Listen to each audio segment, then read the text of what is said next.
أعوذ بالله من الشيطان الرجيم.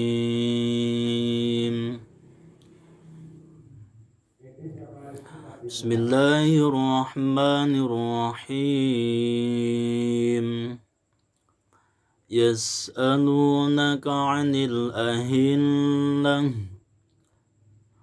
قل هي مواقيت للناس والحج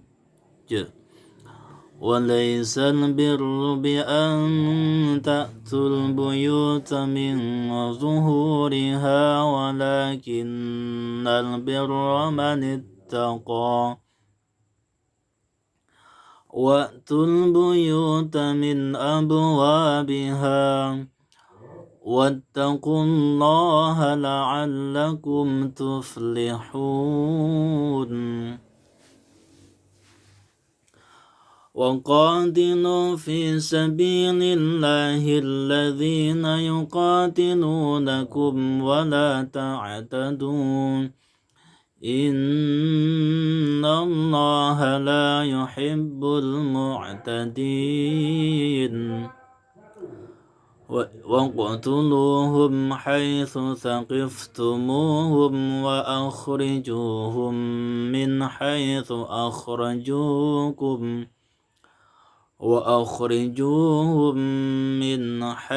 أخرجوكم والفتنة أشد من القتل ولا تقاتلوهم عند المسجد الحرام حتى يقاتلوكم فيه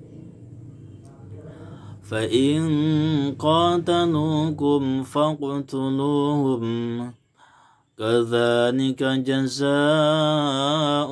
الكافرين. فإن انتهوا فإن الله غفور رحيم. وقاتلوهم حتى لا تكون فتنة ويكون الدين لله فإن انتهوا فلا عدوان إلا على الظالمين. الشهر الحرام بالشهر الحرام والحرمات قصاص فمن اعتدى عليكم فاعتدوا عليه بمثل ما اعتدى عليكم واتقوا الله واعلموا أن الله مع المتقين. وأنفقوا في سبيل الله ولا تلقوا بأيديكم إلى التهلكة وأحسنوا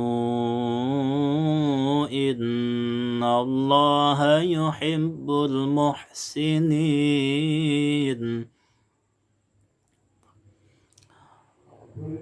وأتموا الحج والعمرة لله فإن أحصرتم فما استيسر من الهدي ولا تحلقوا رؤوسكم حتى يبلغ الهدي محله فمن كان منكم مريضا أو به أذى من رأسه ففدية من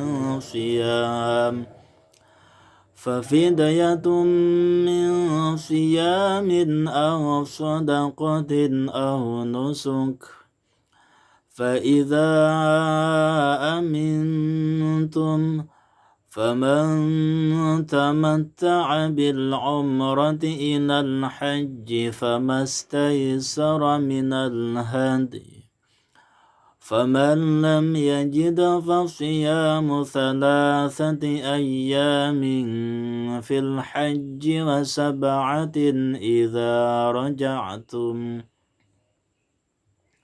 تلك 10 كاملة ذلك لمن لم يكن أهله حاضر المسجد الحرام واتقوا الله واعلموا أن الله شديد العقاب.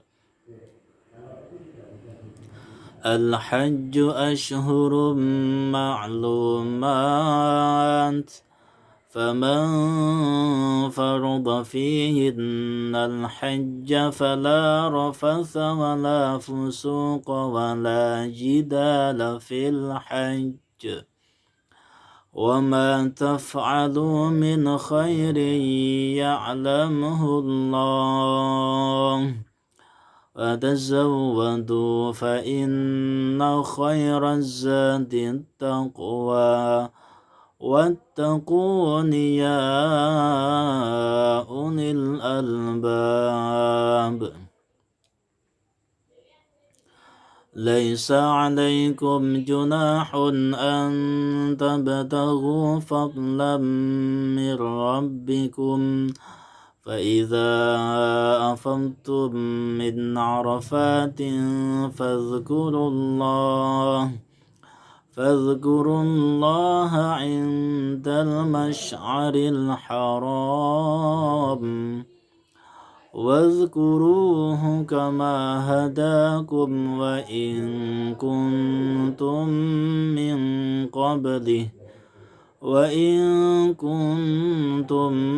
من قبله لمن الضالين.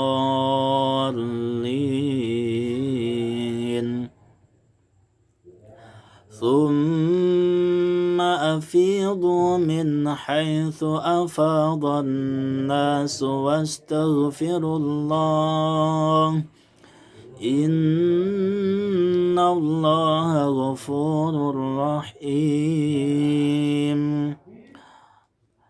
فإذا قضيتم مناسككم فاذكروا الله كذكركم